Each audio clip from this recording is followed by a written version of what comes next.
Hello, Royal Sussex Squad family. Welcome back to the channel where we stand firmly with Prince Harry and Meghan Markle and shine a light on the hypocrisy, double standards and manipulation of the royal rota press and their enablers. If you're new here, don't forget to subscribe, turn on that notification bell, and if you'd like to support independent Sussex content, hit that super thanks button anytime during this video. Now let's get into it, because this one deserves all the smoke. A recent so-called revelation about William and Kate making a secret trip to India without security is making headlines. The royal rota is spinning this story as some kind of subtle dig at Prince Harry, almost like they're saying, look, William and Kate didn't need security in dangerous places, so why is Harry complaining? Oh, the gaslighting is off the charts, y'all. Let's break this all the way down. According to Sanjoy Roy, co-founder of the Salam Balak Trust in New Delhi, William and Kate insisted on visiting without security during their 2016 trip. Despite being warned multiple times that the area was not safe, the couple reportedly said, "No, we really want to." Now this is being used, intentionally or not, as a counter-narrative to Harry's ongoing fight for security for his family. But let's be very clear, this is not a flex. This is not admirable. This is recklessness being rebranded as courage. And it is deeply disturbing that anyone would use this story to downplay Prince Harry's legitimate concerns for the safety of his wife and children. The same children who have been dehumanized and insulted by segments of the British press. The same Meghan who received more death threats than any other royal in modern times, according to official reports from the Met Police. Let's put things into context. Prince Harry isn't just talking about discomfort. He's not whining. He's talking about a system that stripped him of his legally entitled security, despite him being born into that institution, despite his service to his country, despite the fact that he and Meghan are actively targeted by extremists, and despite the fact that he offered to pay for it out of pocket. But somehow, that still wasn't good enough for the palace and the UK government. Meanwhile, William and Kate, who are shielded by layers of institutional protection, PR handlers and soft-glove press coverage, can afford to play the "we don't need security" game for a quick press hit. But let's not confuse their PR stunt with bravery. You see, this "we're just like you" messaging is straight out of the Middleton PR playbook. It's the same fairy tale they've been spinning for years. Kate the relatable mum, William the hands-on dad. We're so normal. But there's nothing normal about risking your safety for optics, especially not when vulnerable children are involved. What was gained by going into a dangerous situation without security? A better headline? Because let's not forget, this wasn't some off-the-grid visit. This was still a tightly coordinated royal tour with a built-in media presence and layers of soft power behind the scenes. You think the Indian government and British diplomats weren't keeping an eye on that visit? Please. Let's not pretend that just because they weren't surrounded by bodyguards, they were completely unprotected. Meanwhile, Prince Harry and Meghan were literally chased through New York by paparazzi in what their spokesperson described as a near-catastrophic car chase. Yet even after that terrifying ordeal, the same voices that now praise William and Kate's supposed bravery ridiculed Harry and Meghan. They questioned the facts, they mocked them, they tried to make it seem like the couple were exaggerating.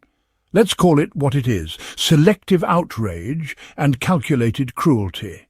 Let's talk about why Harry insists on security. This is a man who not only served in 2 combat tours in Afghanistan, as an Apache helicopter commander, mind you, but who also walked behind his own mother's coffin at age 12 after she was hunted to death by paparazzi. This is a man who saw the ugly side of fame and the real cost of being royal. He knows what happens when the institution fails to protect its own, and he is absolutely determined not to let history repeat itself with his wife and kids. So when Harry says, "I can't see a world in which I would bring my wife and children back to the UK at this point," he's not being dramatic. He's being a responsible father and husband. That's what leadership looks like. That's what love looks like. And yet the British press continues this tired game of trying to paint Harry as paranoid and overprotective, while holding up William and Kate as paragons of royal stoicism.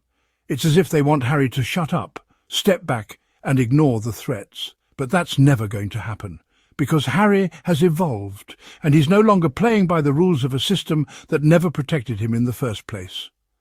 Let's also examine the timing of this little media leak. Isn't it interesting that this William and Kate security story is resurfacing just as Harry's court case and security appeal have been making headlines again? You don't have to be a genius to see what's happening here. This isn't just an innocent anecdote about a past trip to India. It's a coordinated deflection, a PR strategy meant to undermine Harry's very real concerns. And notice who benefits, not the children at the centre in India, not the broader conversation about royal safety and taxpayer accountability. No, the only winners here are the image managers propping up William and Kate as brave, selfless heroes, while once again trying to cast Harry as the spoiled, out-of-touch spare. But the world is waking up. People are tired of the propaganda. They see how Harry and Meghan are constantly held to impossible standards, while others get praised for doing the bare minimum, or in this case, doing something downright reckless. Let's also not ignore the colonial undertones here. The British royal family visiting impoverished children in India without security might sound noble in a headline, but underneath it all is the same old royal photo-op narrative, and the message seems to be, look how kind and fearless our royals are in these foreign lands. That is not charity. That is performance. And when you take away security from that equation, you're not being brave, you're being exploitative. Contrast that with the work Harry and Meghan are doing through Archie, focused on empowerment, dignity and sustainability, not performative pity. They don't just show up for a photo op and leave. They partner with local organisations, they fund mental health programmes, they amplify women's voices and marginalised communities. That is what real service looks like. So the next time someone tries to pit Harry's reasonable demand for security against William and Kate's fearless India trip, remember this. There's nothing noble about ignoring danger when you have a family depending on you. There's nothing heroic about risking your life for a better headline. And there's absolutely nothing admirable about allowing your brother to be smeared in the press for doing what any responsible parent would do. Prince Harry doesn't need the approval of the royal rota. He doesn't need the palace's permission to protect his family. And he certainly doesn't need to be lectured by anyone willing to use vulnerable children as props in their image-building strategy. Let's stand with Harry. Let's support Meghan. Let's continue to speak truth to power. Because this squad sees through the lies. We see the strength, we see the love, we see the legacy. And that's what we're here to protect. William and Kate's no-security visit revealed amid Prince Harry's safety row. The Duke of Sussex recently complained about his security arrangements in Britain, Prince William, and Princess Kate made a secret trip abroad without any security, a charity co-founder has just revealed. Sanjoy Roy, the co-founder of the Salam Balak Trust Centre at New Delhi railway station in India, has opened up about the Prince and Princess of Wales's visit. It comes after Prince Harry recently complained to the BBC about his security arrangements in Britain, stating, "I can't see a world in which I would bring my wife and children back to the UK at this point." His remarks came after losing an appeal over taxpayer-funded protection levels. The Duke of Sussex's stance on security contrasts sharply with his brother's approach. The Prince and Princess of Wales demonstrated a markedly different attitude to protection concerns during their charitable work overseas. Their willingness to forgo security measures became particularly evident during a 2016 visit to vulnerable children in India. During their tour of India, William and Kate visited the Salam Balak Trust Centre, which provides food, education and healthcare to children in need. Roy revealed that royal representatives contacted him saying they're happy to come without security. Despite his attempts to dissuade them, citing safety concerns, the couple remained determined. "I tried to dissuade them, saying no can do, it's too dangerous, just don't come." But Will and Kate said, "No, we really want to." Roy recently told guests at a Jaipur Literature Festival London reception at the British Library. Roy's concerns stemmed partly from a previous high-profile visit that had gone badly. "We'd had Tony and Sherry Blair come before. They did this whole thing with our street kids," he explained. "It was just a circus. I didn't want a circus for the kids. The press came. It was just not nice." The contrast with William and Kate's visit was striking. But here, William and Catherine, they were so wonderfully respectful, Roy said. The children the royal couple met were particularly vulnerable. They were largely victims of physical and sexual violence as well as trafficking and gang exploitation. The royal brothers' divergent approaches to security highlight their different perspectives on public duty. While Harry cited safety concerns as preventing him from bringing his family to Britain, William and Kate chose to meet some of India's most vulnerable children without the presence of protection officers.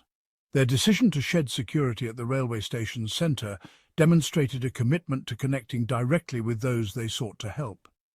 The couple's insistence on proceeding despite warnings about danger stands in marked contrast to Harry's public statements about being unable to visit the UK due to security concerns. Thank you for watching Royal Sussex Squad. If you found value in this video, please consider hitting that like button, drop a comment below to show your support, and don't forget to subscribe if you haven't already. And if you'd like to support our mission of standing with the Sussexes and challenging toxic royal narratives, hit that super thanks and help keep this platform going strong. Until next time, stay bold, stay kind, and always stand with the truth. Squad out.